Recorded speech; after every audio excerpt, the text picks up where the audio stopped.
Good afternoon and welcome, everybody. This would be the Jeff Cameron Show right here on 93.3 Real Talk Radio, Warchant TV on a Libations Friday. How are you, kids? Come on in here. Yep. For logistical reasons, we've had a lot of pre-records this week, but it makes more sense today because the baseball game got moved to 1 o'clock. And how about this? How about this for timely? Not that we knew this was going to happen, but we figured counter-programming here for the game. You got us talking a lot of football, but we also talked baseball because we have Mike Posey on the program. He'll join us next segment. Look forward to talking to Coach Posey, pitching coach who's lately seen an awful lot of success. Now, word out of camp, word out of Florida State baseball is that Cam Leiter is not starting this game today, and that will be the first question I ask Coach Posey, and it is the first question I ask Coach Posey because that's not normal and that is disconcerting. We'll let you hear his answer when you hear that segment next. But the arms have been really good outside of the Clemson week, and I want to talk to him about that because it's nice knowing that the anomaly was the Clemson weekend, that that's not the norm, and that outlier may very well be looked upon weeks from now as just something that was kind of fluky because of that crazy set of circumstances up at Clemson, South Carolina. But I mean, they're 24-4 and they're doing just about everything right. It was interesting to listen, Tom. I didn't really quickly. I went back and listened to Link after the second game this week. It's a 5-game week for them. And he seemed slightly perturbed. Like it was a good thing, bad thing. He was like, okay, well, you could tell he's happy with his bullpen. How could he not be? I mean, good Lord. The bullpen had a great week. Just a hodgepodge of arms, and they're trying to kind of figure out the weekend and how many guys could you use and for how many pitches. And for the most part, everybody stepped up to the plate and pitched well, the mound and pitched well. They didn't hit real well, and you and I talked about that. And I wanted to see kind of what he would say about that. Tibbs being the exception because he's always the exception. And I get the sense it was about guys kind of mailing in some ABs. And he's not having it. He's not having it. And I love that because I do think baseball seasons are long. Major League Baseball seasons are really long. And even for college kids, like, you get halfway through a season, you can lose focus very easily on a midweek game against JU or Bethune-Cookman. You can. It's just you can be a little bit run down and have a kind of a mental lapse. And what they weren't doing early in the year was that. Early in the year and through much of the season, those guys, one of the things that impressed us wasn't the results. You love results, but it was the approach. The approach was what we talked about a ton from these hitters, Tom. And to see a few guys kind of first pitch out of the zone swinging, just a little lazy. And I think he's trying to check that right now. I think, hey, the great ones don't do that. The great ones are involved here every AB. Maybe I was onto something then. Who knows? Yeah, I think you were. I think it was interesting to listen to him. Clearly he's, hey, snap out of it. We got a lot of baseball to play, and our best baseball is when we are thinking the game, controlling the zone, playing good baseball. Yeah, there's a word that I cannot say. Maybe it might be the first name of somebody who has his name on Florida State's baseball stadium, but quit bleeping around is one thing that my baseball coach would say in middle school, and it always made me laugh just because it's a funny phrase. But I think that's quit screwing around here. Quit screwing around. Take it seriously. You're a hell of a lot better. You're really good, but guess what? Those habits are going to show up in some inopportune situations if you're not careful. Like, you could project forward. Don't take that team lightly Friday in a regional. We can start looking at regionals, man. We can start looking at maybe a 1-4, and we're the one. Hey, don't be taking that one lightly. Don't be doing that stupid stuff because, in a way, you can argue effectively that we were lucky to beat Stetson 1-0. You can argue that a rocket shot here, a bleeder there, we could have lost to Jacksonville. They're undefeated in the midweek games. Right. And it doesn't happen. It's so rare. And the reason that I was a little bit perturbed is too strong of a word, but I was a little curious. Man, when we play Florida on a Tuesday, the bats are coming, man. We're going to club you to death, quite literally. That's what they do. They run-ruled Florida. They scored 12 in the other game. Like I said, they score one run next Tuesday against Florida. No others. They will average 1 run an inning against the Gators in this season series. In fact, they kind of already have because they didn't play a 9th inning. They run-ruled Florida in the other situation. So when you see 1 against Stetson and struggle to scratch across 3, 4, or 5 in some other situations, could it be that we're holding this lineup to a higher standard so quickly? And I think that's what's happening. Well, you can, because you probably have one of the 3 best players certainly in the ACC. I think you can. I mean, I'd have to go double check the newest numbers across the country, and it's a big country, a lot of teams. But I'd like to see how many people are having a better year than James Tibbs.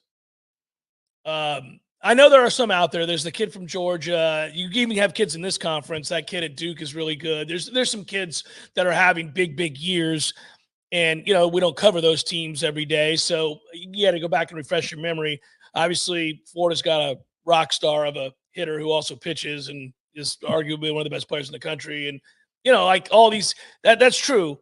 But like what Tibbs is doing is amazing. And hell, on his own team, Cam is having a great year too. So it's interesting. Like you can use those guys as the prime example of what to do. Like for the other guys in the order, you can be like, hey man, your boy over here is one of the best players in the country. He doesn't take an AB off. Well, this is where I think we've skipped 2 or 3 steps of, if you want to call it the climb for baseball. We've skipped 2 or 3 steps. You're getting to a place already where it's, from a culture standpoint, we can't be complacent. Like, how the hell did we get from 23 wins to let's fight the complacency that comes? Holy crap, that's fast. And it's about veterans who could set the standard, pass along the culture, pass it down. I mean, the thing that we know about this group, because I know that complacency comes with a tinge of negativity. This group, either in the lineup or on the starting staff or in the bullpen, they are so mentally tough. They respond to adversity extremely well. The bullpen's response to adversity, the Clemson series has been basically lights out. Basically, you don't score on them since that point. Now we'll see what happens this weekend at Boston College. And then the lineup, if they go dry for a couple of games, man, they come back and here comes 8, 9 runs, or they leave a ton of guys in scoring position, which you're doing the right things. The LOB never bothers me as much. Runners in scoring position left, because it means you're doing the right things. You're setting the stage. I've never been upset with that. I mean, that was the argument of the dumb fan for the longest time. Oh, we had 15 guys left on base. Well, they got to get on base, man. This is what happens. I mean, like, you got to get a lot of people on base. And if you have a night where you hit a couple of atom balls with the bases loaded, then those 2 of those in one game, and you left 8 on base. And that would be something, again, I fully expect for today. Now, I can't imagine there would be a delay to the game in Boston because of a little bit of some tremors up here in the Northeast. But apparently, it's been felt from Philadelphia to Boston and where I am around 10:20 this morning that there was a decent sized earthquake. That is crazy. So peek behind the curtain. Tom and I were getting ready to start the show to record for you guys today, fresh content. And he's like, hey man, I got to tell you, I think I just experienced an earthquake. And I'm in my head thinking, I don't know why I don't associate earthquakes with New York at all. And so in my head, I was kind of like, probably just crazy more wind, because it's always 60-mile-per-hour winds where he lives. And I just figured that the wind was blowing the house around.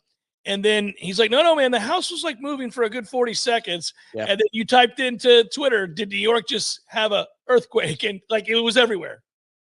Yeah. And people are saying, why am I feeling an earthquake in Philly? Why am I feeling an earthquake in Massachusetts? So early reports, again, this is not a news desk, but 4.8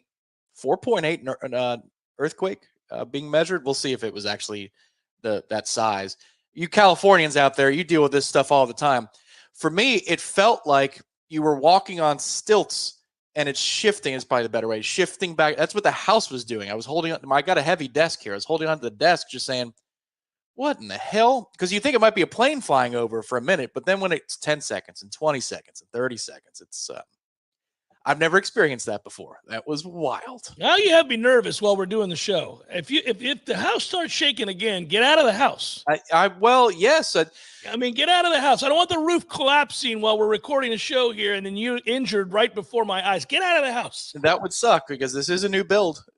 I'm in a new build, but you don't know what to do because I've never been in that situation before. They go through training for this in like elementary school, what to do, get under the door frames and all that kind of nonsense. Get out of the damn house. That's what I'd say to do. So you can see the things that are going to fall on you. Yeah. Like, yeah. So there was a ride.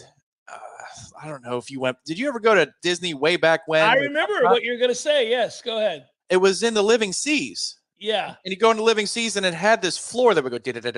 Yeah. That's exactly what it felt like. It took me back to being 6 years old on that little Living Seas ride. I remember you're not old enough to remember watching Oakland and San Francisco in the World Series where the earthquake happened. That was tragic. People died in that earthquake, but it's Al Michaels. And it's the famed call where he goes, I'll tell you what, we're having an earthquake. And all of a sudden he goes, and the TV goes out. And you're like, holy Jesus. The next time you saw them, players' families would come out of the stands. They were down on the field all looking around. I mean, it was really, really scary. It's disorienting. No on the earthquakes, Betty. No. It's disorienting, I'll tell you. I don't know how the heck I'm doing such quality broadcasting. All right, Mike Posey's the pitching. Oh, no, what's up? I got one thing for you real quick. Yeah. A guy tweeted, for real, a fat guy just fell outside the bodega during the earthquake in Astoria, Queens. That's a good tweet. The fact the person took the time to write it, fat guy just fell. Knock on wood, we're able to get through the broadcast without any problems. You're making me nervous now. Mike Posey is the pitching coach at Florida State. He joined me this morning to talk about the situation with Cam Leiter, who's not listed as a starter. I see the tweet for those that are in the chat. That's good. Let's talk to him next and get a handle on what's happening there. It's Jeff Cameron Show, 93.3 Real Talk Radio, Warchant TV. Glass has been taking care of business since 1945. When you call Whidden Glass, you're dealing with experienced, reliable professionals who offer only the best. Like Whidden's top-of-the-line bath enclosures that provide style and luxury at an affordable price. Eye-catching storefronts are a specialty at Whidden Glass. We'll help you design it and install it. Whidden Glass, the first name in glass replacement. Call 222-5781. Services, comfort just a call away. 222-7722. AC and electric is what we do. Service, repairs, and installation too. 222-7722. Parker Services, comfort just a call away. Invest in a Peak Performance membership and you'll buy peace of mind in knowing that you're extending the life of your system and probably saving money on your power bill too. The program includes comprehensive tune-ups that keep your system running at its maximum efficiency. And Peak Performance members get many benefits, including priority service. Members jump to the front of the line when their comfort system fails. And a 15% discount on all parts. The Peak Performance membership pays for itself over and over again. Call today and have peace of mind. And Parker's is now offering electrical services too. Parker Services, comfort just a call away. Florida license number CMC 050334. Searching for the best place to host an event for your friends and family? The Golf Club at Summerbrook is more than just a place for a round of golf. It's also one of the best choices for hosting and celebrating the most special days in your life. From rehearsal dinners and baby showers to corporate banquets and kids' birthday parties, you'll receive amazing personal service and attention to every detail when you choose the Golf Club at Summerbrook. Find out how affordable it can be and call us today at 850-894-GOLF. That's 850-894-GOLF. Have you been injured on Interstate 10? I'm Jimmy Fasig of Fasig Brooks Law Offices. We've partnered with RoadProof to access all interstate traffic cameras along I-10 from Pensacola to Jacksonville. Let us help you get the proof you need to stand up for yourself and get fair compensation for your injuries. Call us today and let us secure the proof you need to come back stronger. Fasig Brooks, 850-777-7777. Offices Destin, Tallahassee, and Jacksonville. Oh my God, what happened to you? You're walking so crooked.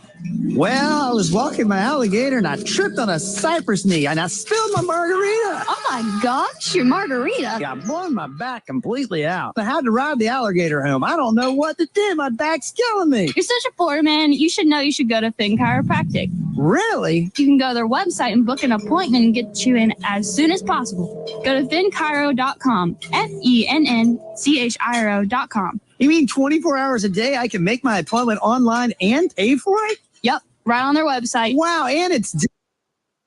All right, that's what Florida man needs to do. No lines, no waiting. Visit FENChiro.com to book your next appointment with a discount. FENNCHIRO.com. That's FENNCHIRO.com. It's Fen Chiropractic, where the chiropractors love you, and there's nothing you can do about it. Hold my beer. I'm going to Finn Chiropractic.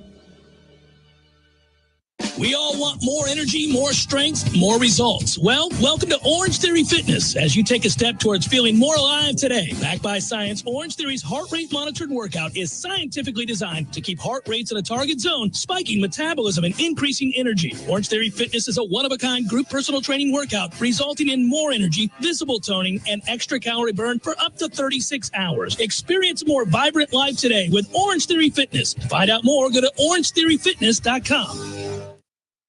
The Jeff Cameron Show, brought to you by Orange Theory Fitness. 2 Tallahassee locations, Midtown on Thomasville Road and Northside in the Village Common Shopping Center. Online at orangetheoryfitness.com.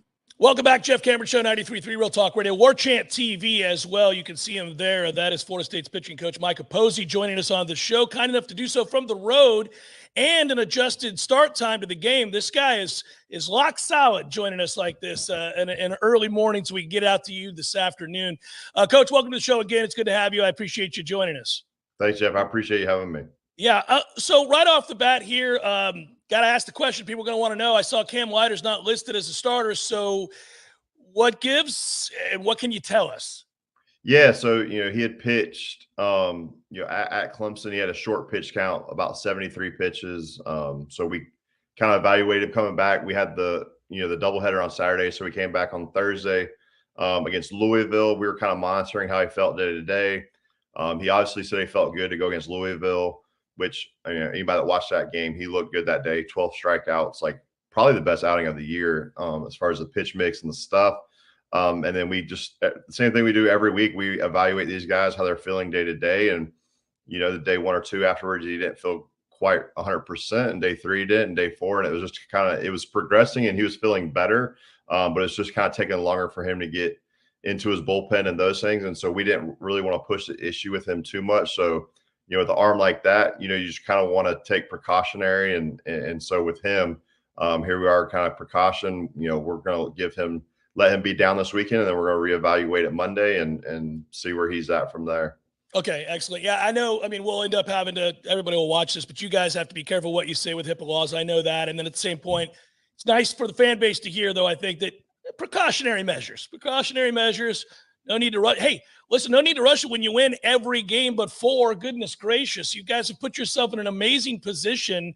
I think we go back to a year ago and you think about where this fan base was watching this program, because this is such a tradition-laden program and it's been so great, and the frustrations of having to transition. Did you ever envision that it could turn around this quickly? I mean, look, I know coaches are always thinking about the next game and the next series, and they can't really get bogged down in really reveling in the wins so far. But, I mean, this is a remarkable turnaround in 1 year.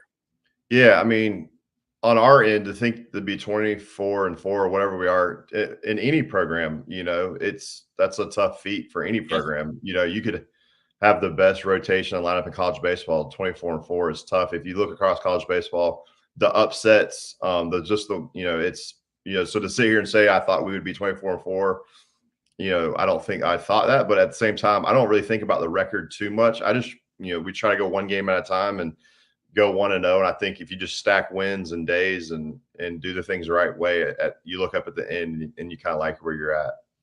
One of the reasons the record is gaudy is because you win all these midweek games, and I want your philosophy on midweek games. Now we're watching, and I'm thinking about Brady Lauk, I'm thinking about Oxford, I'm thinking about Hudson Rowan, I'm thinking about Tejada, I'm thinking about Dorsey, I'm thinking about Connor Holtz, I'm thinking about all the arms we're getting to watch now in these midweek games and how you're cultivating all these different guys, and they're all getting opportunities in game situations. And outside of Clemson, these guys are passing the test every time they get the opportunity. We're seeing more consistency of stuff, more consistency in the strike zone. Give me your thoughts on midweek games and how – it's a weird week, a 5-game week, and your thoughts on how to utilize these midweek games for your staff. Yeah, midweek games gives your bullpen a chance to grow up. It gives guys a chance to start games that haven't started games. It gives guys a pitch and leverage situations that haven't been able to do that otherwise. So, the midweek games, every time we go into a midweek game as a pitching coach, you're anxious because everybody kind of has to do their job. There's going to be a lot of arms thrown and those things. But these guys have certainly answered the bell, especially after the mishap 2 weeks ago. A lot of those guys to get back in there and compete against Florida the way they did and the show up last weekend and do what they did against Louisville and the turnaround on a short week and double midweek and guys step up. Tejada hasn't pitched in a while and Holtz, these guys – they're stepping up when they get their opportunity, and that speaks to how they prepare and what kind of teammates they are. They're not cashing it in. They're not moping around. Like these guys are getting after it. And, we're excited to see some more guys. There's some more guys that we haven't seen that we're excited to see as well. I'm curious, and I don't want to dwell on the bad weekend that was the bullpen for Clemson, but it was a weird set of circumstances, the most annoying baseball operation situation I've ever heard. And guys didn't seem to handle that very well. But I have to say that statistically, that looks like a great outlier because they haven't been bad in any other situation prior to that or after that.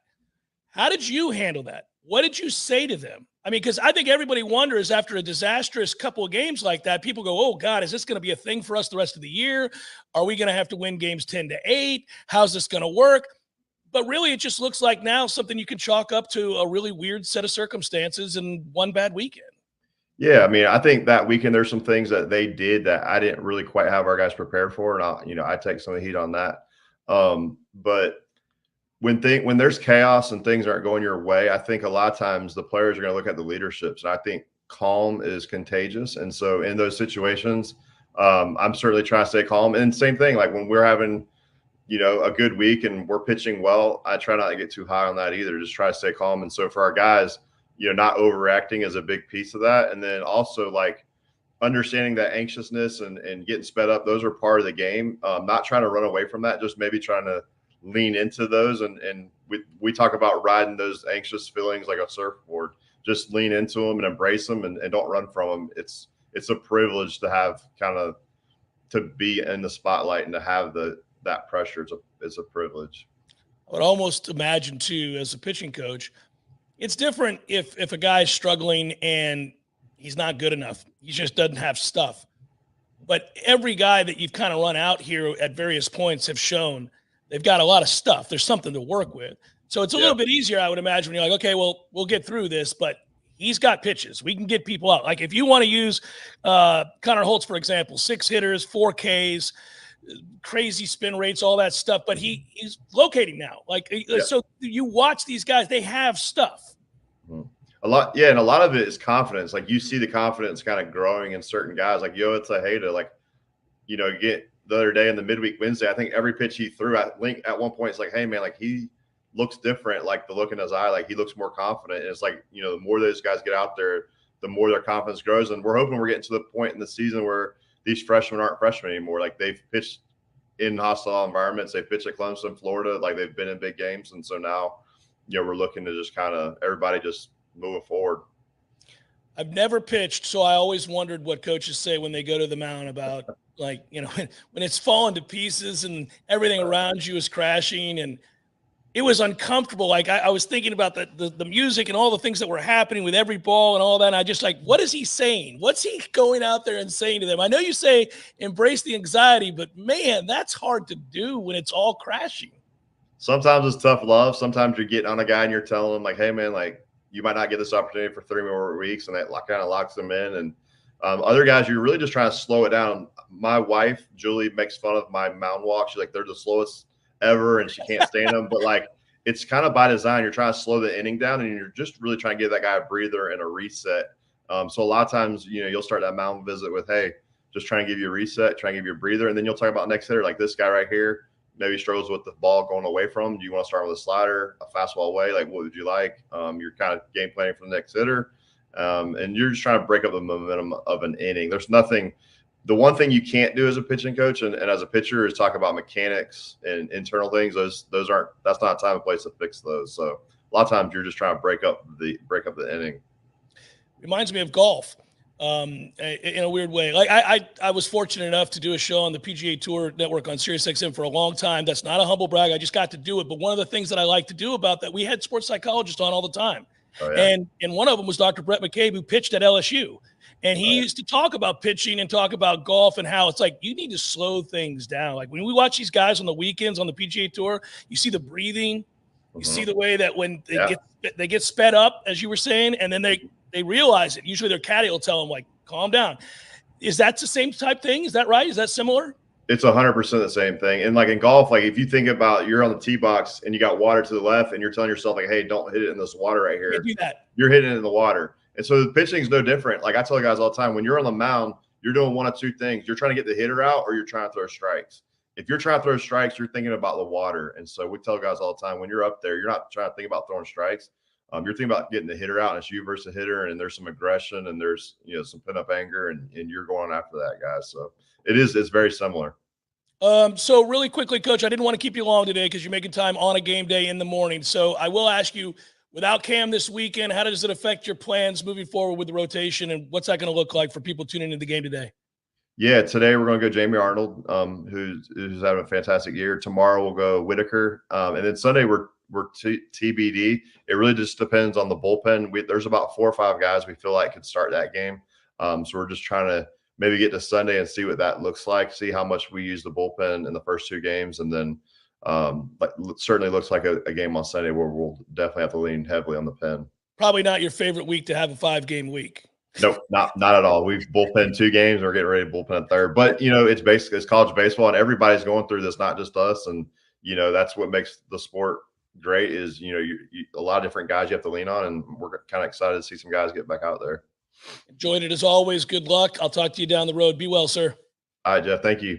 Yep, take care. That's Mike Posey. He's the pitching coach at Florida State. He's kind enough to join us from his hotel room in Boston. And the game got moved to 1, and you're listening to that now. You want to flip back and forth, whatever, I got you. I understand. Jeff Cameron Show, 93.3 Real Talk Radio, Warchant TV. Did you know metal roofs' survivability far exceeds that of traditional shingle roofs? It's time to consider a metal roof from Metal Roofing Sales of Tallahassee. We provide the best quality, least expensive material and accessories in the area, as well as material pickup and delivery. Our painted panels qualify for the City of Tallahassee's low-interest Energy Star loan program also. And don't forget about our veteran law enforcement discount. Give Metal Roofing Sales a call today at 536-9123, 536-9123.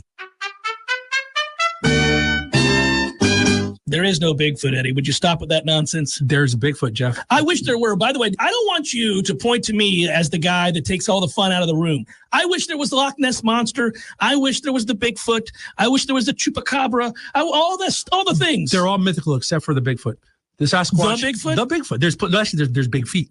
There's lots of them. So like different, breeds, like different kinds. There's like, families. There's different families. And, so if they're in the snow, you call them a Sasquatch. Or the Yeti. Right, yep, and then here in Florida, that's a skunk ape, and I've never heard that one. By the way, why do you think it's real? We would have found them by now. They're the hide and seek champions of the world. Nobody finds the Bigfoot. I think you believe in Bigfoot. I do believe in Bigfoot. You don't believe. I believe in Bigfoot. Don't tell anybody you believe in Bigfoot. I would go look for Bigfoot, but he scares me. Gordo's bringing the flavor and flair of Cuban food to Tallahassee since 1996. The Jeff Cameron Show is a production of the Warchant.com Multimedia Network. Check out warchant.com today for the latest news inside Florida State athletics. That's warchant.com. Now, back to Jeff on Real Talk 93.3. Appreciate Mike Posey joining us last segment. Coach taking the time to get up this morning with us from his hotel room on the day of a game. That's cool. I appreciate that very much. We segue now, and everybody crosses their fingers, right? Because precautionary doesn't necessarily make you nervous. It's an unnatural motion. Throwing a baseball, you're going to tweak some things, you're going to pull some things, you're going to have some things sore. You can live with it. But those of us that are baseball fans understand that the precursor to my guy is out for the year is always the precautionary measures being taken for one of your starters or one of your bullpen guys, right? 99.9% of the time, it's never, oh, well, Ortiz is done for the year. It's, we're shutting Ortiz down for about a week, and then we're going to take a look and see. And you're like, okay, here we go. Here we go. I'm not saying that this is that. Hope it's not. Better not be. Damn it, man. But it makes you nervous whenever they do it. Yeah, you're not wrong. As an MLB fan, you see this a lot, especially when you've got those arms, because they do throw max at 99. Yeah, all the times. Yeah. We're just going to be precautious. Like, oh, he's done. I don't know if you do that. I do that every single time. Like when they tell me, so David Bednar, the closer for the Pirates, all-star, strained his shoulder at the end of the spring training, the last week of the spring training. And they said they were going to shut him down for the rest of spring training, maybe the first week of the season. They were telling the truth. That's exactly what they did. They shut him down for the last week of spring training and the first week of the season. He just came in yesterday throwing 98 and closed out the game against Washington. So they weren't lying. I never believed him. The second they said they were shut, I'm like, he's done. Yeah. Here comes the surgery announcement any day. That you never trust it. Yeah, when you hear PRP injections in the elbow or something like that, you're like, oh, that ain't going to work. He's going to try and pitch through it. Surgery's required, but he's going to try and pitch through it. Okay, so we'll get 4 innings, and it'll be good innings, and then we're done here. Yeah. The same thing happened for us. There's 2 teams up here. Kodai Senga for the Mets. Looks like he's on the Bednar scale, where they were cautious but going to be telling the truth, right? Yeah. The Garrett Cole one is disconcerting. I don't know that Garrett's going to be pitching before the All-Star break, if at all, this year. It's fascinating how that goes. But it's a massive asset that you need long term. I think it directly correlates to how well they play without him. Yeah. And the Yankees are winning right now. Yeah, rushing back, quote unquote, rush him back. Yeah. Right. Yeah. If they're winning, they'll push it back. If they're not, you get a little worried they bring him back too soon. I don't worry because I hate the Yankees. I hope they bring him back next week and his arm falls off. But that's just me. Yeah. For Cam, the thing that I like about what Coach Posey had to say was he just wasn't feeling 100% as the week went along. That, to me, fatigue isn't like, usually it's like pain and you got a real problem rather than fatigue. So that's where my hope remains, is you don't typically hear that kind of a thing like, hey, I needed an extra day, and so we're going to be careful here because he's in his ramp up. Usually when it's like the worst in MLB, it's he felt something twist, he felt something pop, he heard a sound, or, he reported extreme discomfort. Like, it's different than extreme discomfort, than fatigue. I agree. And it is, again, absolutely why I'm kind of like, all right, well, we should be all right. We got an opportunity to see this thing through. Let's segue to some football here. Yesterday was a spirited practice again. I say spirited. I'll tell you what, fights galore. Every time I looked up, there was a fight. And I don't ever look at that as a bad thing. That's the direct byproduct of intense competition coming to the forefront. A lot of guys expressing a lot of passion about winning playing time and trying to get through all of this. And I feel like that's what's you're going to see this. You're going to see they've been doing a lot of hitting, and, the competition is intense, especially where we're seeing the offense. So on offense, you're talking about a pretty deep receiving core with guys fighting for spots, right? Yep. And on defense, secondary is loaded. So you marry those two, and the competition is intense on both sides of the ball, with guys trying to get an edge and prove themselves and flash for coaches. This is what's going to happen. because they're jockeying off the line. I saw something yesterday, Tom, I haven't seen in a long time, and it really, really made me happy. I saw some things, I won't name players, technique-wise, that from a defensive back was startling and violent. It was beautiful. It was at the line of scrimmage. And we talk about the lost art of jamming receivers to disrupt timing of routes. Whoo! There was some violence out there yesterday. It was beautiful to watch. So, we're talking about Florida State's reputation for the NFL, its reputation around college football, and how that's changing. And, like, for example, DJU, if DJU has a humongous year this year, completion percentage around 65, 66%, yards per attempt don't go down in order to account for that. Mike Norvell and Tony Tokar's reputation as quarterback whisperers is going to go through the roof overnight. And defensive back room, Renardo Green's going to get drafted pretty high, I think. And not night one, but I think he's going to get drafted pretty high. In terms of press man coverage, which the NFL operates in a ton relative to college, he's an expert at that. And if you have Azaria coming out and Fentrell coming out next year, and their numbers in press man are good as well, and their grades are good, and they get drafted in a decent spot, Florida State's reputation, Coach Surtan's reputation immediately as a university that churns out physical press man type players. I know we want to get better at zone, but it's going to go through the roof. And that is how you become a pipeline to the NFL, is if in isolation you can stay with a receiver and make a play. And I think we're kind of watching it happen before our eyes here, because Renardo is going to have a good career. I am convinced that Renardo Green is going to be a good NFL corner.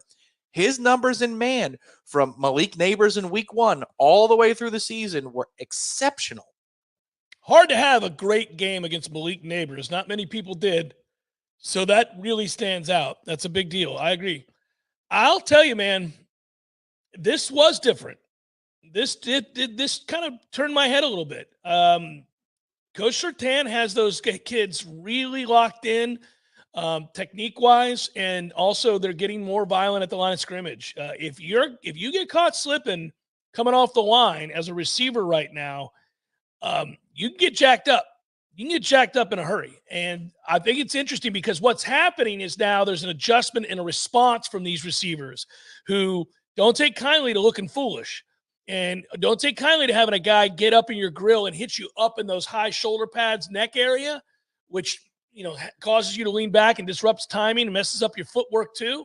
So the responses have been equally as handsy and violent off the line for receivers. And so now we're watching a thing of beauty. Now it's like, okay, yeah, you got me that rep. That ain't happening again. And if I catch you slipping, I'm taking you out early. That excites me so much, because bully ball isn't just for the box. It isn't just for the offensive line or the tight ends or the running back. Man, bully ball is a mindset across the board. And that's the thing that I love the most about Johnny Wilson. Micah Pittman, Ron Dugans will always correct if you say that Johnny is the blocker. Well, Micah was the first one to do it. And because little Micah Pittman could do it, I challenge all of our other guys saying, how can he do that and you can't? You got no. Micah did that better than he did anything else, and it will always endear him to us, even though he played here for just one season. It was moderately productive, but because he cared about blocking and knew how important it was, it set the tone for the physicality that you're referencing, and then a lot of guys did it, and we now have that down the field. I mean, Hakeem really embraced it last year, and that's why he started to get on the field more. Yeah, he went from somebody out of shape in the tour of duty to somebody who embraces blocking on the level of a Micah Pittman or a Johnny Wilson. But that when kids leave, you've got to maintain that mindset. And I like that the defensive back room is reinforcing that, because if you're not ready, you're going to get smoked. And this is exactly what we hoped when we talked before camp started, is the competition to a level where it's going to sort itself out. Like it's almost on autopilot if you can get it there. And as long as you manage the kids mentally, you don't check out as a coach. But just from a fan's perspective, can you get the talent to where whoever wins, we're going to be fine. But we're going to find out who the toughest player is day by day in practice. Before, you only had 2 or 3 options, and they had to work. But hopefully we're getting to – I know we are in the defensive back room, that whoever starts is going to be fine. At receiver, they're forcing the receiver's hand to become that type of tough. One of the things when we get into conversations about camp and spring, and we're always trying to strike a balance of understanding that people need to know what's happening. They want context. They want to hear about the newcomers. They want to hear about which veterans have taken a step forward. They want to know how coach's demeanor affects practice and what he has to say afterwards. They want to know, of the freshmen, is there anybody that's actually going to get on the field from that class in year one? There's just so many questions, and we're all eager and excited. And when the program emerges as one that's now consistently good and no longer asking these long-term big picture questions about can they be good? They are good. Now it's, again, I repeat myself on this, are they national championship good? That's all we're asking, right? So you hold them to a very high standard. You analyze in that way too. I do feel like because they've got a much better group of talent and a much larger group of talent, I should say, talented players, then all of a sudden you realize, like, oh, man, I've probably gone 5 days without saying one negative thing. Now, I don't want to say a negative thing for the sake of saying it. I have to see it and then say it. And it has to be something I'm allowed to say. And what I mean by allowed is, again, we can't talk about formations, and we can't really talk about certain players if they've been banged up or hurt and things like that. But we're allowed to assess and have an opinion about the talent level and who can do what. And coaches can disagree with that. They can say, I think Jeff is wrong. I think Jeff has been praising the wrong linebacker, or Jeff is wrong about the right tackle. That's fine. But I'm still going to give you my opinion on this. The thing that's weird is that I really haven't had too many days out there where I'm like, oh, man, tomorrow I'm going to have to tell people we've got some problems. That just hasn't happened. There haven't been those moments. I will say that I don't know, and I continue not to know,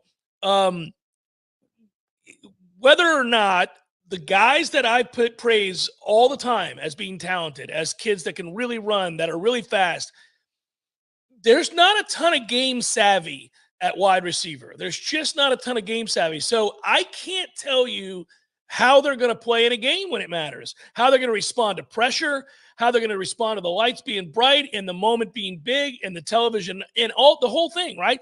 We don't know that. I can tell you baseline, do they have skill?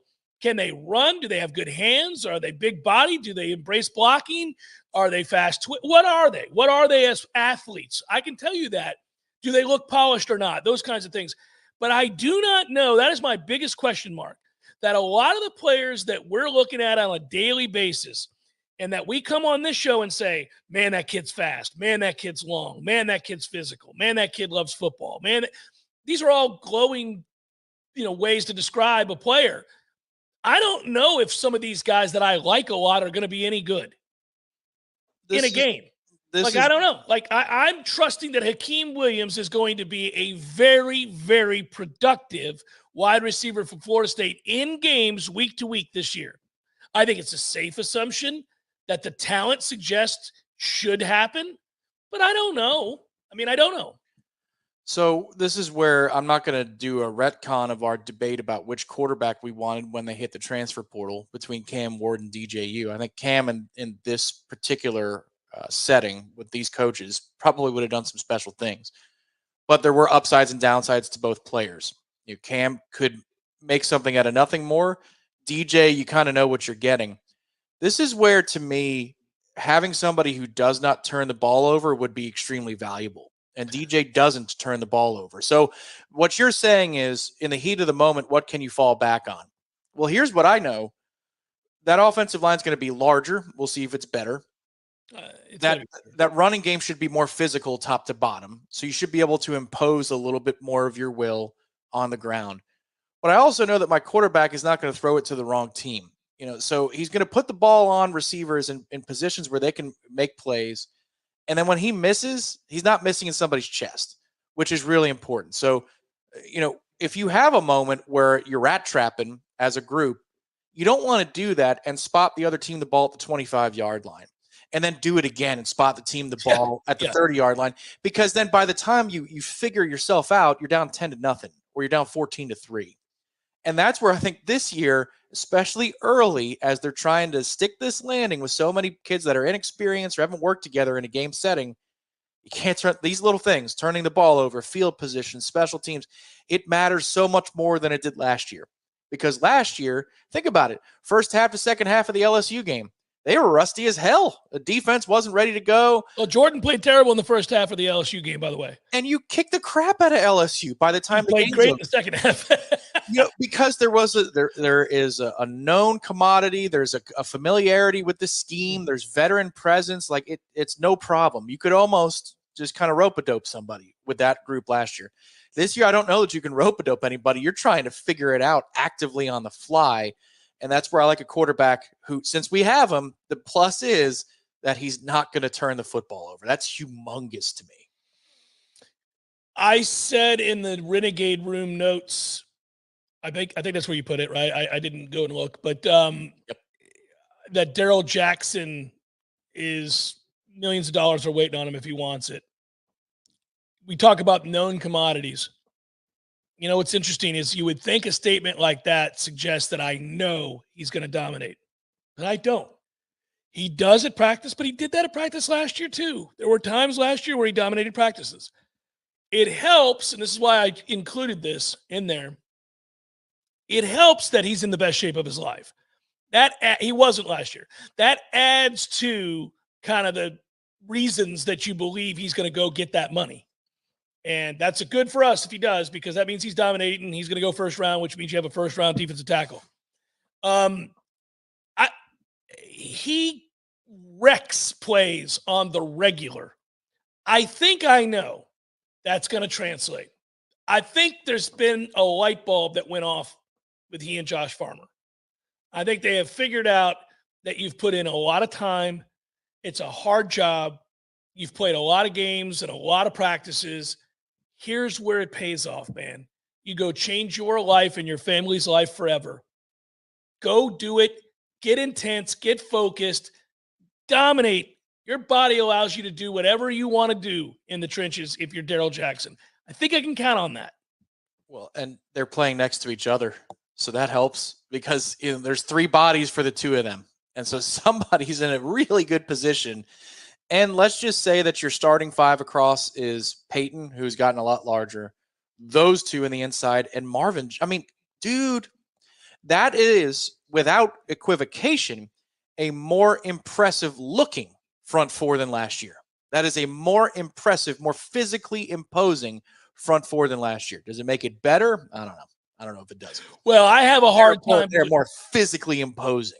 It is weird to, like, if you say out loud, do you think that group that you just referenced, which was Peyton, Farmer, Jackson, Marvin Jones Jr., if you say out loud, I think that group is going to be better than Jared Verse, Braden Fisk, Josh Farmer, and Patrick Peyton. It's hard to see how it could be because we remember the end of the year. Right.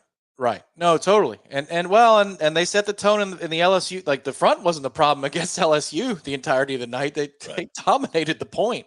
And they did against Clemson. And it's tough to project that. I'm just saying that when you look at them. Yeah. Farmer's larger. Darrell Jackson is larger than Braden. Now, Fisk was unbelievably quick, and he was large too. Don't get me wrong. He wasn't small.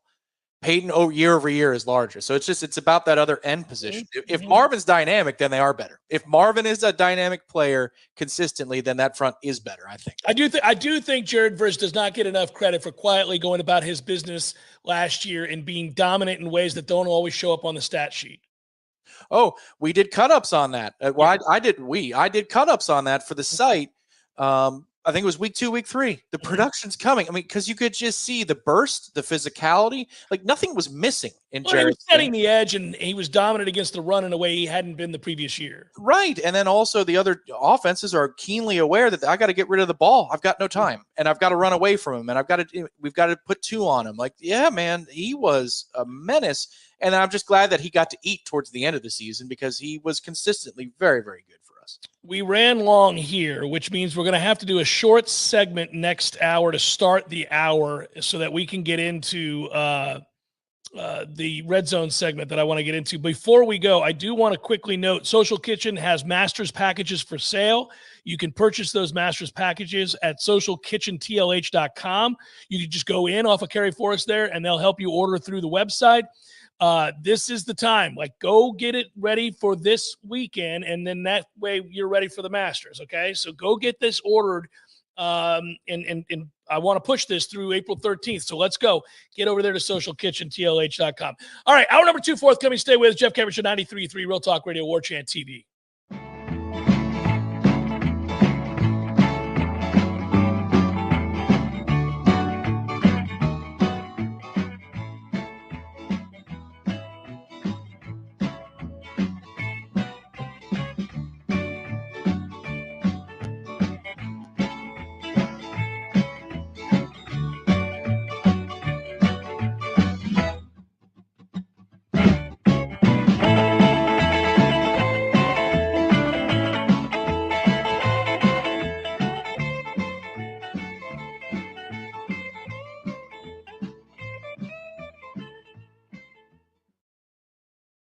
Zaxby's has been perfecting chicken fingers for 30 years. So what now?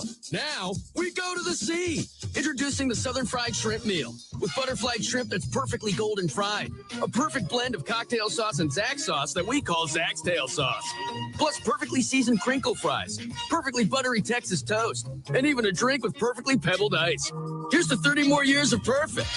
The new Southern Fried Shrimp Meal at Zaxby's. Woo, saucy! Zaxby's.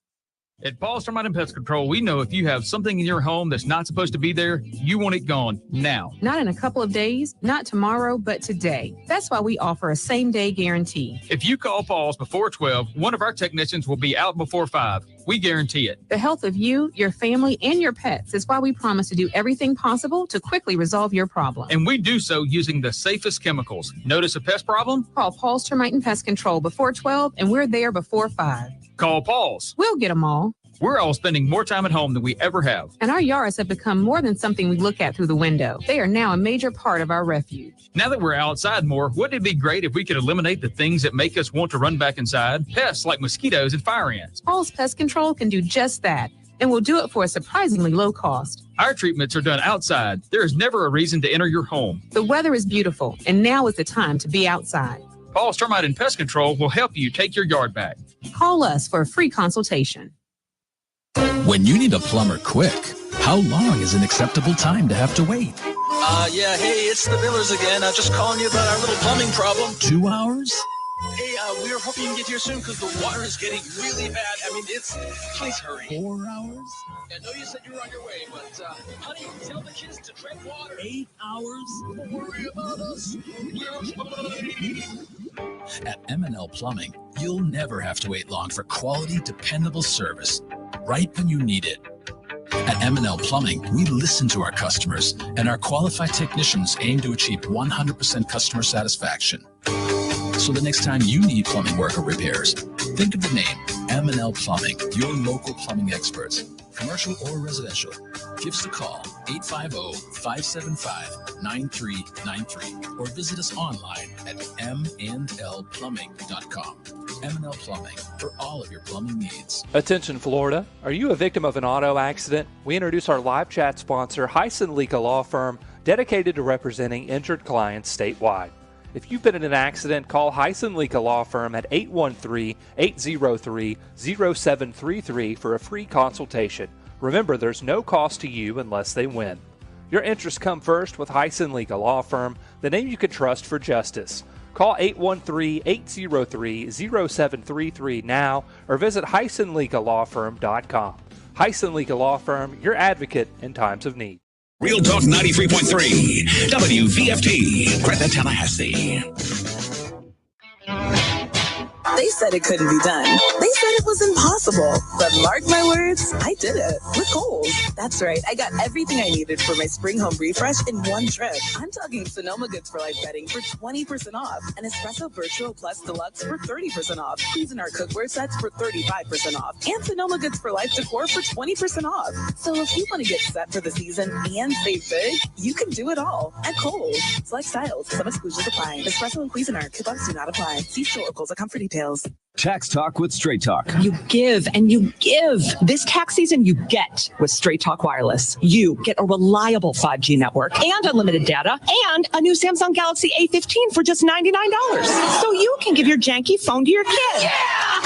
Good talk. Switch to Straight Talk for plans starting as low as $25 a line per month for 4 lines. Find us at Walmart and StraightTalk.com. For network management practices, visit StraightTalk.com. Device off rents 4/14/24. In-store activation on single Silver Unlimited plan or higher required. Family plan discount with 4 lines, all on the Silver Unlimited plan. Taxes and fees apply. Hey, no fans, our partner ISF Inc. is a national management and IT consulting firm located right here in Tallahassee, Florida, solving the future for state governments through strategy, process, and technology. As a trusted advisor for state governments, ISF knows the importance of defining a clear and detailed strategy. Our friends at ISF can help your organization create a strategy that sets you on a path to success. ISF, your vision plus our expertise brings your brilliant ideas to life. Visit ISF.com to learn more. ISF, solving the future. You probably already know that Pinch a Penny Pools and Spas is your one-stop destination for all pool maintenance needs, offering everything you need from chemicals, cleaners, vacuums, nets, and more.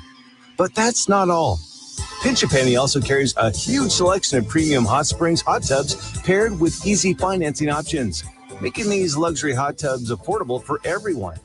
And if you have an older hot tub and you're worried about the hassle of removing it, worry no more. Pinch a Penny will not only remove and haul away your old hot tub, but also offer a trade-in value for a credit towards your new one. So why wait? Visit Pinch a Penny's 12,000 square foot showroom today on Greer Road and discover how effortless and affordable owning a fantastic hot tub can be. Find out more at TallahasseeHotSpring.com. That's TallahasseeHotSpring.com. We all want more energy, more strength, more results. Well, welcome to Orange Theory Fitness as you take a step towards feeling more alive today. Backed by science, Orange Theory's heart rate monitored workout is scientifically designed to keep heart rates in a target zone, spiking metabolism and increasing energy. Orange Theory Fitness is a one-of-a-kind group personal training workout resulting in more energy, visible toning, and extra calorie burn for up to 36 hours. Experience more vibrant life today with Orange Theory Fitness. To find out more, go to orangetheoryfitness.com.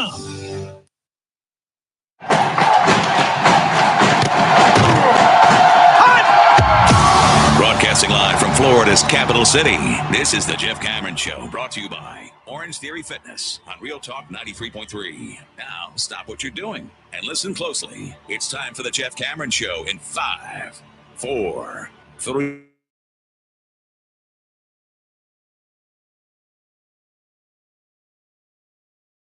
Hour number 2, Libations Friday, loosey-goosey edition of the program. Good to be with you. Appreciate you being with us. A little counter-programming today. Hope you enjoyed the Mike Posey interview last hour.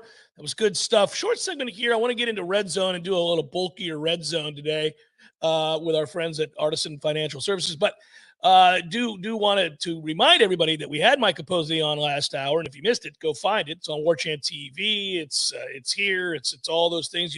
You'll hear it in the podcast.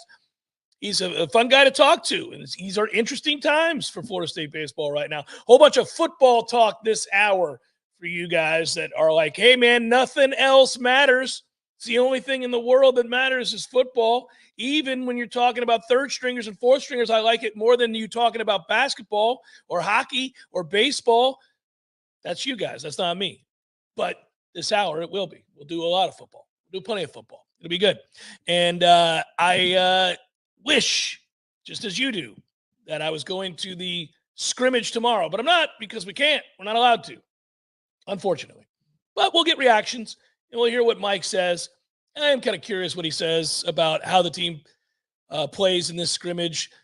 A lot of plays that they run. He wants to loosen them up to play.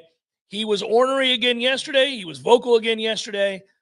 And the defense also kind of dominated today. One thing to note here real quick, I do like I feel a little bit like the Silver Fox here.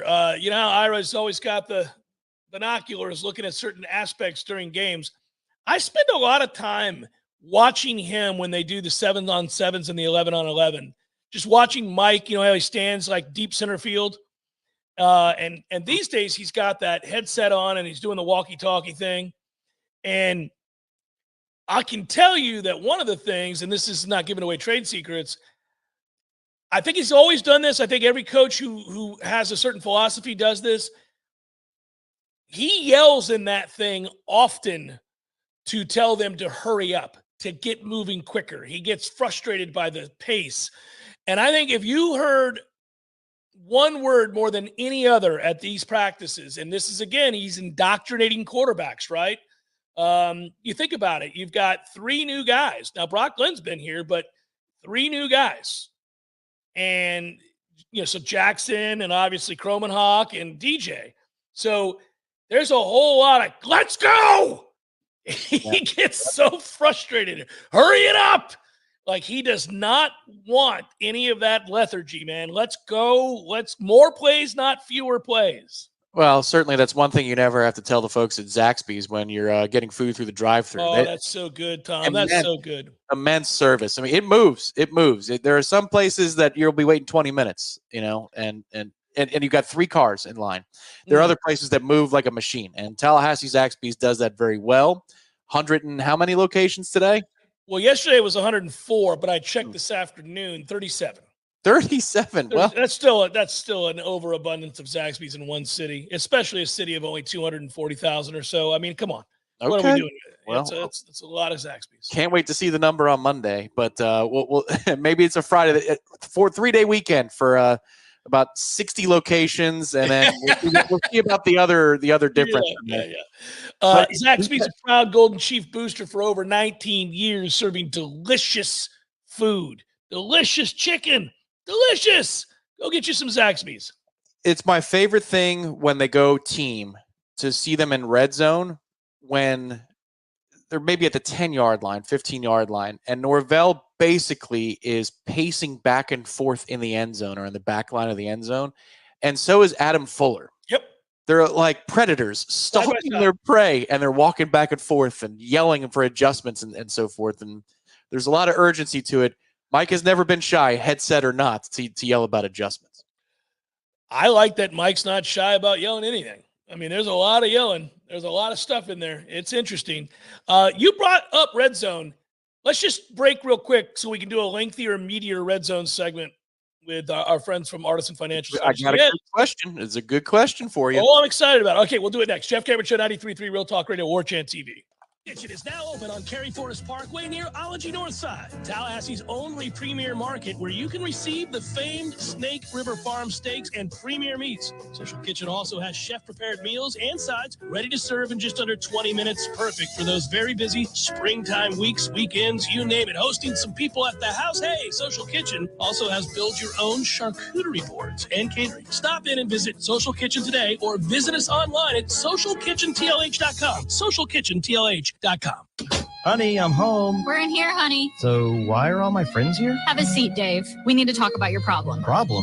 I don't have a problem. Dave, you do have a problem. A problem with your grill. Here's some pamphlets from Hearth and Patio. They are waiting for your call to help you upgrade your grill. If you or someone you know needs a grilling intervention, call Hearth and Patio today at 850-727-4282. That's 850-727-4282 or hearthpatiotallahassie.com.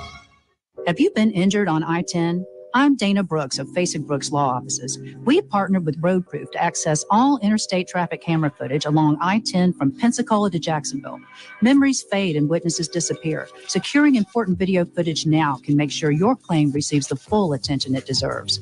Call us today and let us secure the proof you need to come back stronger. Facing Brooks, 850-777-7777. Offices Destin, Tallahassee, and Jacksonville. The weather is unpredictable and can cause issues around your home. Weston Trawick provides commercial, residential, and industrial electrical wiring services, yearly inspections on fire alarms, portable generator sales, and so much more. With 24/7 emergency service and repair, Weston Trawick will be your calm in the storm. Give them a call at 514-0003. Weston Trawick. Professional electrical services day or night. Visit online at westontrawick.com. Barry knows cool. He's keeping you comfortable. Barry knows cool. Your heating and air conditioning system doesn't check with you before it takes a break. That's why we're always ready to help. Any day, anytime, anywhere. And with our annual service agreement, there are no overtime charges. Ever. At Verno Heating and Air, we will always be there for you. Barry knows heating and air conditioning. License AC 1816-186. If you've been waiting and waiting for the perfect time to buy your new house, you'll be waiting forever. This is Shannon Young with Fairway Independent Mortgage Corporation, and I have been a mortgage lender for over 20 years. And I can tell you that there is no such thing as perfect timing. So take the first step towards your new home and let me show you what that really looks like. Chances are very high that you'll be very surprised at what I can help you do. When rates go low, prices go high, and that home that you've been eyeballing could be gone. If you're wondering how the drop in interest rates is going to affect your payment, give me a call. I'll be more than happy to show you all of the options available to get you into your new home. And for every single loan that we close for a fellow Knoll, I will personally donate $250 per closing to the Battle's End. Let's do this together and let's keep climbing. Call me today at 954-369-6171. That's 954-369-6171. Or you can find me online at loansforknolls.com. That's loansforknolls.com. Equal housing lender. NMLS number 373031.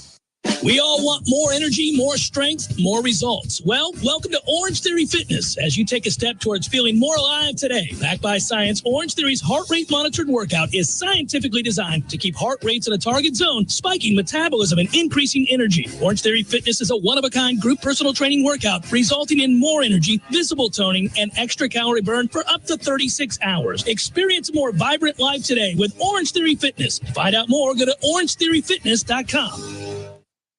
The Jeff Cameron Show, brought to you by Orange Theory Fitness. 2 Tallahassee locations, Midtown on Thomasville Road and Northside in the Village Common Shopping Center. Online at orangetheoryfitness.com. Time now to welcome in our dear friends from Artisan Financial Strategies. My man, Adam Tolliver, his expert team. Go to knollretirement.com. Guys, know it's important to score in the red zone. That's true of the retirement red zone, which is the 5 years leading up to your retirement and the immediate 5 years after that critical time where you got to plan, you and your family, what you want to do. What do you want that to look like? How are you going to get across the goal line in the red zone? So you want to know how much money you have, how much money you can spend without running out of it, and you want to protect your family against rising health care costs. We all know that. 30-plus years of planning experience with Artisan Financial Strategies. KnollRetirement.com. Go check it out. You'll see all that they offer. You can kind of peruse the website there and let Adam know that I sent you. KnollRetirement.com. I cannot recommend it enough. Financial peace of mind is kind of important on a day-to-day basis. And then whether you're young or old, that's true. So KnollRetirement.com. Cue it up, sir. Welcome to the majesty. Every freaking rep. The elegance. To win the game. Oh, he hits the upright. It's no good. You have entered. Someone burned down the funeral home. You burnt the funeral home. Lives will be changed. Sideline. Touchdown. Unbelievable. Mothers will cry. When you see your players give all that they have and you lose that way, it's tough. Legacies are etched into eternity. I know who I am. North, South Dakota was his brother from West Virginia. This is the Red Zone. It's good to know. I don't know why that particular version of the lead-in, the mashup, the bumper to this segment made me want to have a cold beer while watching baseball out on a deck. I think I'm going to do that today. I think it's going to happen. That's a great idea. You know, since we're taping this morning, I am running the game thread for Florida State baseball at 1 o'clock. You can find me on warchant.com in the forums. In case you want to hang out, buddy, I know you gave us a post for Renegade Room yesterday from practice observations you had. Did you like my post from the Renegade Room? I did. Yeah. And just some observations. So the first couple, I'm like, yeah, I know that. And then as you're going on, I'm like, ooh, all right. Actually, maybe that might be something I ask you about a little bit later. But first, red zone topic of the day, Destin Hill injury out for spring. This was already a critical camp for a ton of receivers, so it's an easy question to ask. Who just got a lifeline at wide receiver for a chance to win serious reps in the fall now that Destin Hill is unavailable for at least the rest of the spring? Jalen Brown, right? Isn't that his name? Brown, the kid from LSU? He's looked good to me. I've talked about him a little bit before. He had a good day yesterday. He had a long touchdown reception, and that speed plays. Really, it's the theme. It's the overriding theme. you can tell from what Corey writes up, what I write up, what Ira's written up, when you went out to practice and saw it, speed's really the overriding theme of this camp that differs from last year's camp. Experience was the code word, keyword last year. You had so much experience, so many veterans in so many places that were poised to have their biggest years. And so when we would talk about practice, we would talk about how efficient it was, how succinct it was, how everybody knew what to do, all these veterans. Now, every day we get done with practice, we talk about the speed because it's what stands out the most. There's so much of it, so much more of it. And he is one of the reasons why. And I think he's got a chance to play more now because of the Destin Hill injury.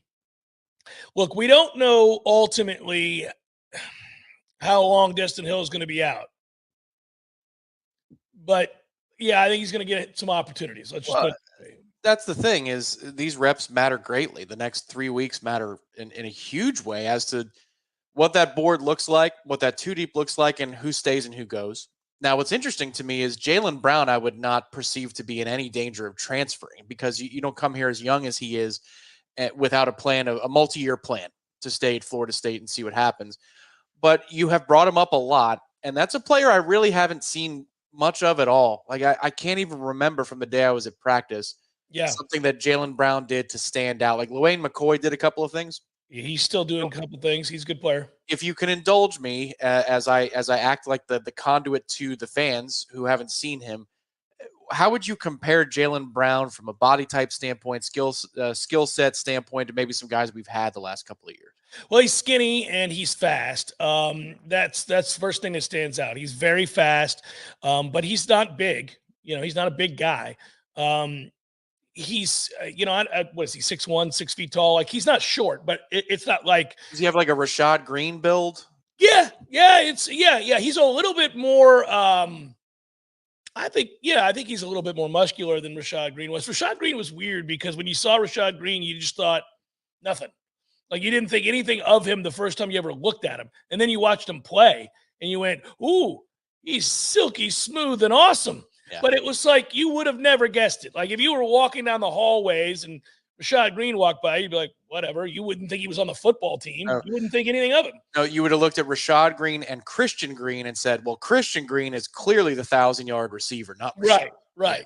Yeah, that's why it matters how you play, not how you look. And he was unbelievable in and out of his breaks. First day we ever saw him, we were like, oh, that is different. Brown's number one attribute is speed. He caught a long pass yesterday, and it was really less about the route and more about the blazing speed and a really good throw. I will give you that, a really good throw from DJ. And this is where that arm strength comes into play and that speed comes into play. We're going to see some long touchdown passes this year. There just is no way around that. You're going to see some guys run away from DBs. And you got a guy who's got a massive arm. So it's almost like you say to him, you can't overthrow him. It's impossible. Just throw it as far as you can. They've got the speed to go get it. So with Jaylen, if I said, okay, in and out of his breaks, a polished route runner, hands, catching traffic, what do you like from what you've seen? Speed. Okay. I'm just going to keep coming back to it. Speed. He's fast. He is polished. He is a polished receiver. He doesn't look like a work in progress. He looks like a ready-made player. That's distinguishing from Deuce Spann, for example. That's interesting. Right. Nobody has ever looked better in a uniform at wide receiver in the history of Florida State football than Deuce Spann. I mean, he literally, and we've had some unreal players at wide receiver. Maybe Kelvin Benjamin looked better because he looked like a freak. But, I mean, Deuce Spann, when you look at him, he's a gazelle. And I know that it's used often to describe fast guys is that they're like gazelles. But part of the reason that people say that too is because gazelles are not only fast, but they're hoppy and they seem effortless, right? Deuce Spann has effortless speed. It's beautiful to watch. He just hasn't ever really learned how to play wide receiver. Although I think he's been fine in this camp. I think Deuce had a nice play yesterday on a crossing route where if you can free him up, it's unbelievable. But, not enough, I don't think, to crack the starting lineup or anything like that. I do think Jaylen Brown's a much more polished receiver. Yeah. Okay, so let me get to the veterans then, because we know that eligibility is short for a few players.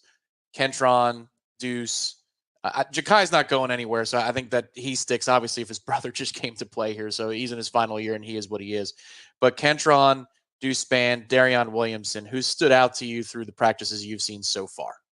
You said Kentron, Darion Williamson, and who? And Deuce. Kentron is got the best upside of all those guys with a real opportunity to be a starter. Kentron, God, he looks the part, right? When you see Kentron's body type. Well, they also put a video out, a short thing on FSU social media yesterday of him making a catch. It looked like a one-on-one drill, but he has the in-traffic ability. If we're looking for guys who have in-traffic proven ability, he's done it in games, but he's a big body. It would have been a great catch, so I don't want to sully this too bad. There was a play yesterday. I won't get in trouble for this. There was a play yesterday, and he got behind the defender, and it's here we go. You could see it. It was almost like slow motion. I realized DJ had time to throw. They weren't getting to him, and in this particular play, and I was like, oh, let it happen. Let it happen. Let's go. And they were in the indoor practice facility, and it must have been 65 yards in the air. 65 yards in the air over his left shoulder. Defender was relatively close, but it's there, and it's getting towards the back of the end zone. And I think he was a little worried about because you're indoors. Yeah. I think he was a little worried about how much space he had, and he tried to catch it over his shoulder, and he didn't catch it. It went off his fingertips. He should have caught it, frankly. He'd probably say that. But, you're not playing indoors when you're playing in a game. So he would have been, probably a little bit less concerned about the wall creeping up on him. But, man, I thought, oh, you got to catch that, Kentron. But it was just cool to see he was open. It reminded me of the catches against Georgia. Right. It looked like one of those plays. Well, and here's the thing. This is where player insights help, too, because as R.E.A. Thomas told you, that Kentron's one of the toughest covers on the team. Well, he's big and strong, and that's the thing. He can run, but he's a big, strong kid. He's physical with his arms. Look, at the end of the day, Kentron just has to stay healthy. If he's a healthy player, he's going to play a lot and be the guy, right? I think he has that opportunity. We'll see. I mean, when guys have histories of injuries, this is no different than Jordan Travis. People used to get mad at me, and I'd be like, well, is he going to stay healthy? People will get mad that you put that caveat on everything, but you have to when guys have had injuries. Yeah. Robert Scott. Yeah. Well, I mean, what are we doing? I mean, listen, I saw Robert Scott yesterday and said hello. He said hello. He's a pleasant guy. Love Robert Scott. Love to see him succeed. He's been a good player for us when he plays. I don't know, man. I don't know if I can trust that he's going to play for us this year. Well, if you're doing your job as a coach, offensive coach on the staff, you need to plan to not have him. And he's a bonus if you do. And if you do, it really does put you over the top because you'd have Robert and Darius as your two tackles.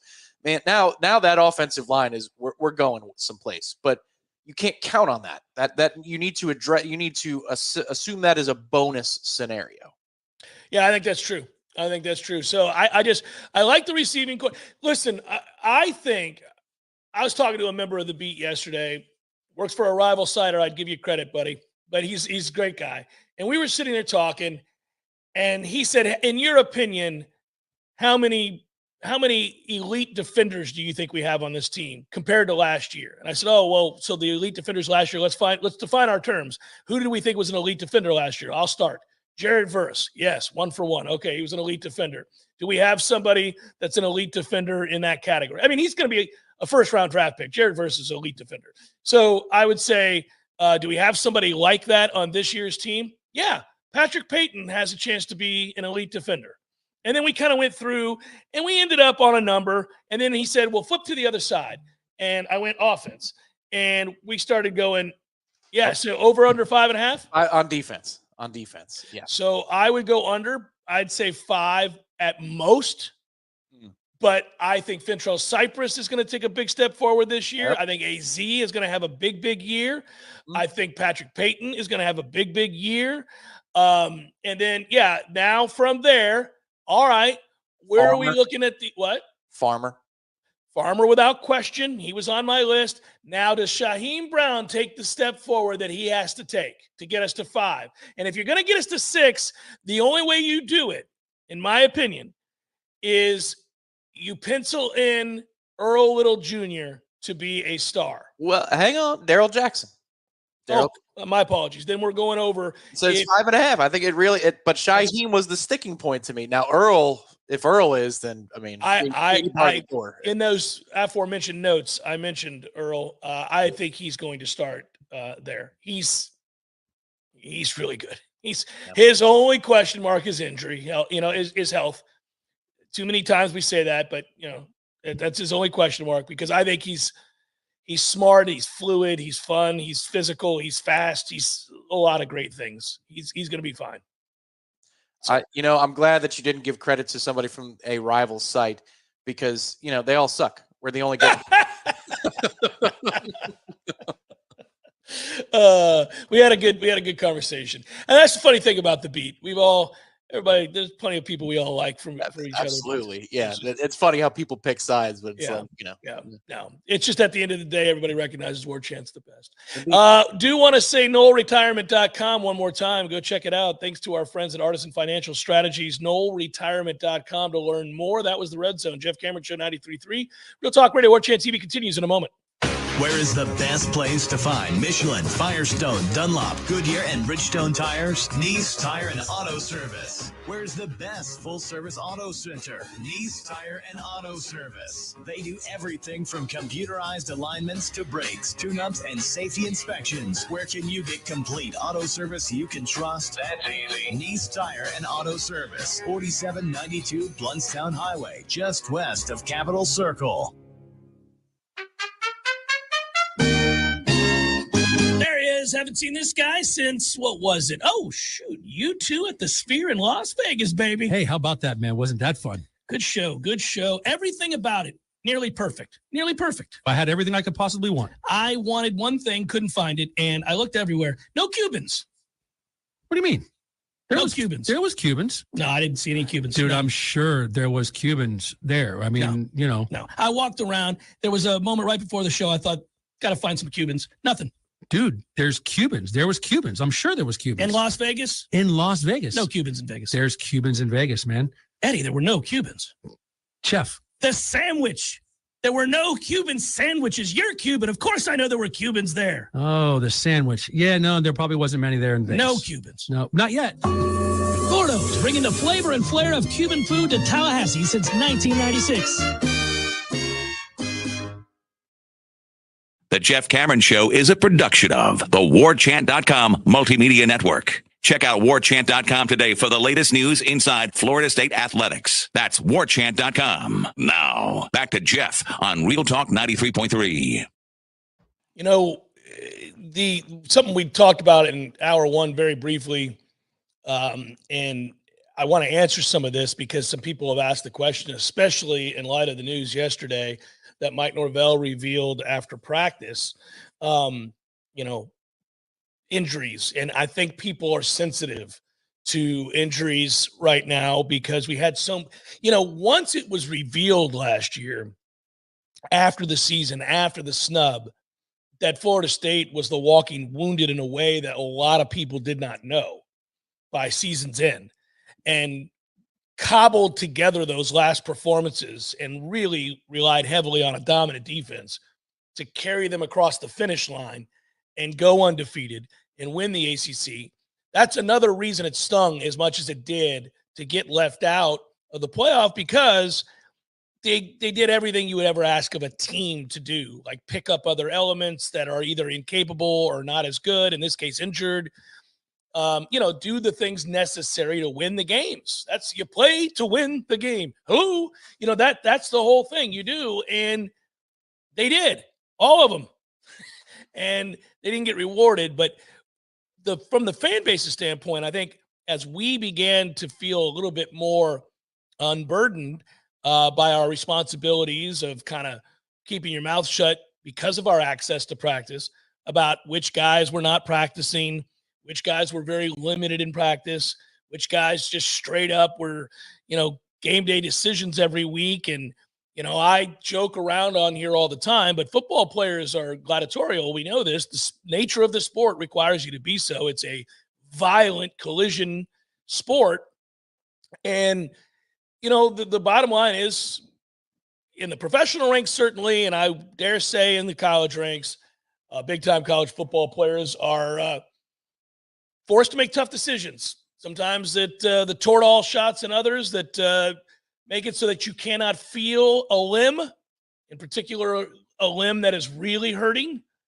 These decisions, and I'll get back to this because people wonder about that. Doctors don't give you those shots if you can do more damage. So I want people to understand, like, if you have a thigh contusion and it really hurts and it's very sore and it's hard for you to deal with the pain when you're making cuts or running routes or whatever, but there's no structural damage, it's just then maybe you get a shot that helps deaden the pain and you're able to go and cut on that and run on that and make plays, and you're not going to do more damage to it. But if you're injured as in, like this is a situation where we need surgery or we got to piece you back together somehow, then they're not out there doing that. They don't just shoot you up with a broken arm and say, go play. That's not how that works. But the fact that those bevy of injuries that occurred, especially in the second half of the season, were not talked about and then suddenly revealed, I think has our fan base thinking that there's something wrong. Like, why do we have so many guys hurt all the time? And I heard from a lot of people yesterday, once Mike revealed that Destin Hill was out for the remainder of spring. And, that's as far as he would go. But we'll see. We'll see. I'm wishing for the best, but it doesn't seem like it's a good thing. I can tell you that. People are like, why? Why are all of our receivers always hurt? This can't just be chance. Well, you're more apt, I think, when you're talking about defensive backs and wide receivers, skill position players, because they have to run and cut and turn and they run at great speed, they're all twitchy. When they do get hurt, it's significant. It's usually like a torn hamstring, or something like that, or an ACL, or just the nature of those injuries, or a bad ankle, like a bad ankle or something. Whereas I think just the day-to-day bludgeoning of the interior of the offensive line and the defensive line, the nature of those injuries are different. The natures of that physicality is different. The guys further away from the ball and the fast, twitchy guys, I think when they get hurt, like, we tend to notice it a lot more. You ain't playing through a pulled hamstring that doesn't allow you to run if you're a receiver. You can't do it. And if you tear anything in your knee or your ankles or ligaments and things like that, you're done, man. They shut it down because you're a Maserati. I mean, that you're a Porsche, a Ferrari, like that. You are a fine-tuned machine. You can be riddled with injury on the offensive and defensive line. These are just big, massive men mashing into one another, and it doesn't require fast twitch. It doesn't require you to make cuts and runs and turns and twists and run away from people. You don't have to do any of that. And I'm not saying that makes them weaker or anything like that. In many ways, it makes them tougher. The over the course of time, day-to-day, play-to-play bludgeoning is a whole different thing. But we noticed the receivers more, and it's unfortunate. I don't think they're doing anything wrong. I think Josh Storms has done a great job. I don't think they're behind in the way that they train their players. I just think they've had a spate of really bad luck. They had it. It was a spate of bad luck on the offensive line specifically for a while there. But I do think that those oversized helmets have a positive impact in concussion reduction, because in Jimbo's time, it felt like every week there was a different offensive lineman who had a concussion. I mean, it could have been, Storks happened in game, so it was easy for everybody to see. I mean, Datko, David Spurlock. Yeah. Oh, you can go on. Yeah. You can go on. And it's just like, okay, he got his bell rung. Like, really? Good Christmas. Like, how often are we going to get hurt at a position that's already thin, not very good, and it's always a freaking concussion?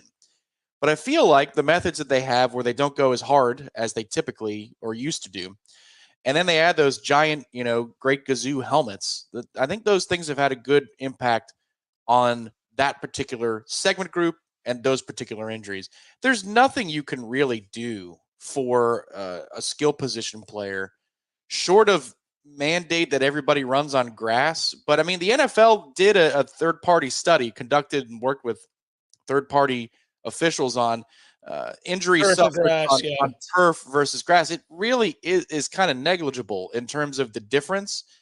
I know it, you know it. It sucks to fall on turf much more than grass. Oh, my poor son finds it out every day. I'll say this, Tom. I don't buy that study. Because I don't think they're looking at certain things, and I'm not a doctor. The wear and tear and if you listen to players, I'll just say this. How about that? Listen to players talk about the difference between the way they feel after games when it's played on turf as opposed to played on grass. Well, look, the players know. I understand that. For wear and tear purposes, there is no comparison. There is zero comparison. But if you're talking about significant injury, I understand what you're talking about. Yeah, talking about ACLs. Like I don't think it's, you know. And the problem is when you're moving at these light speeds. I don't mean to sound like an alarmist, but we're getting faster. We're getting stronger as a football playing species, basketball playing. Like the top end of our athletes across all sports are doing things that in the 70s would seem alien to the 100%. By the way, really quick, let me interject this because it's a good point you're making. And we've kind of had this conversation on the JCS. You and I have had this conversation before. Remember, Tom, talk about a spate of injuries, right?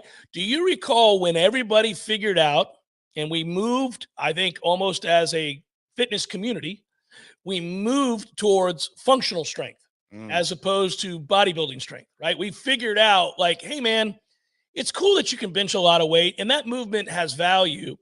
But in reality, you're never just to press them. You have to be able to twist and turn, and you got to be strong in weird ways, like as you're moving and turning and lifting and jumping. So what they figured out was it was really effing important to have the strongest core in the history of humankind. And everybody went to crazy core workouts. And baseball players figured out they could hit the ball much further if they had the core made of Hercules, body. I mean, like they knew like, oh, you got to go crazy on abs in a lot of different ways.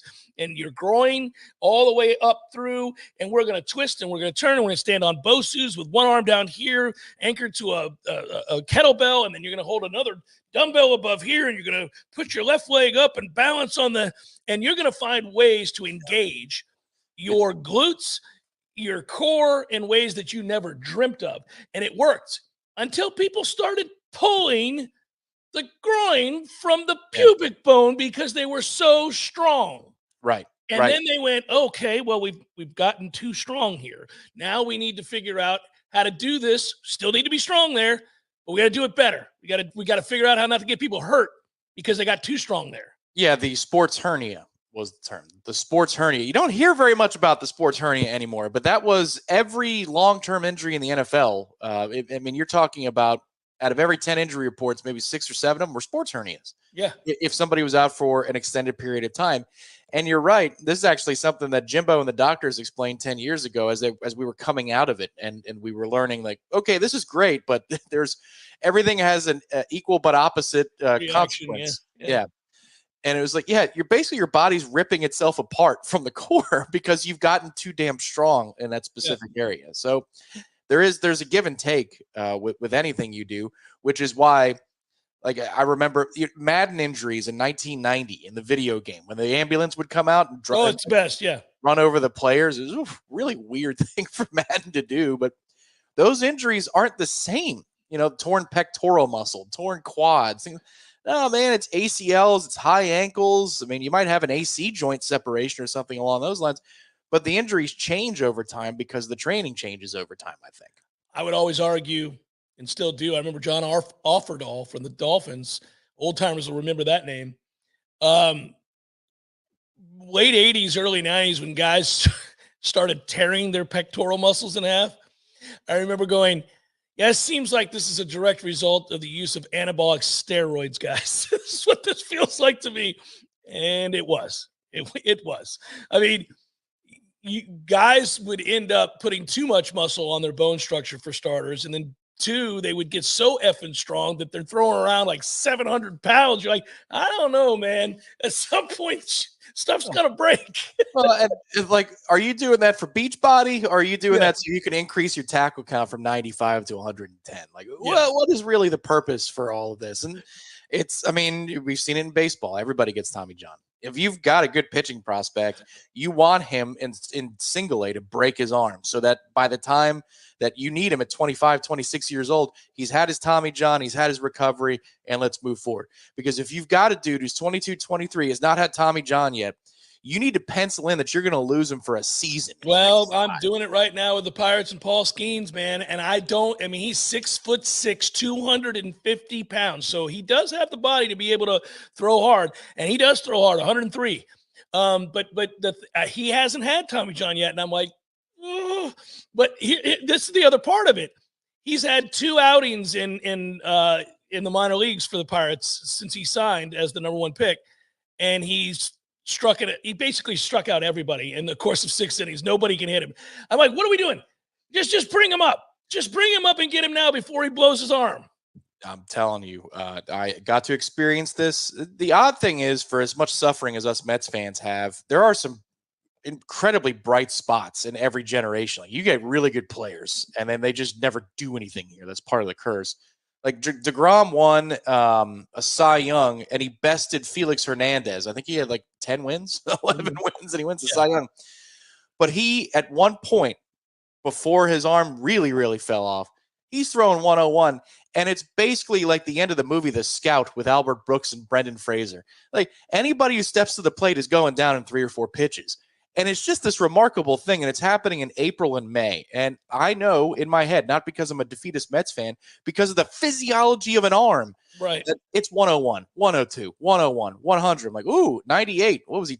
Was that a 2-seam? Did he take a little something off?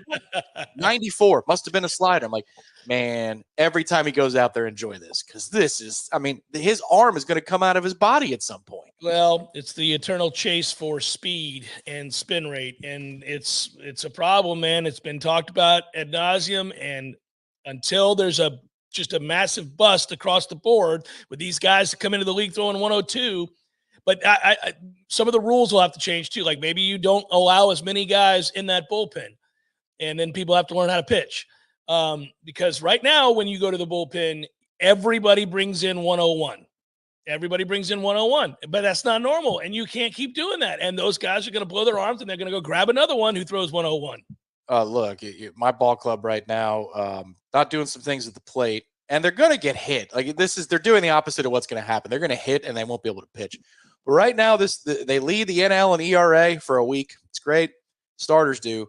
And I've got a bunch of 92s and 93s with dip diving pitches. I'm like, hey, this is the old art form that I remember. Now, we have to do that because we're not good enough. But there is something to that, the art form of executing the pitch. And I think, for Florida State in college, you would see more of that than in the pros. But it is nice every once in a while when you see somebody who doesn't top off at 97, 98, that can fool the hell out of hitters because they can make a pitch go towards a right-handed hitter, away from a right-handed hitter. Same thing for the left side. Yeah, they can locate and they have a plan. I love that stuff. I'm like, oh man, he set this guy up every which way to Sunday. This could go anywhere. This guy's screwed. He's going to screw himself into the ground. The analogy would be he has a mid-range jumper. Yeah. He's not just shooting threes. There it is. Nice to see. Chef Cameron Show 93.3 Real Talk Radio, Warchant TV.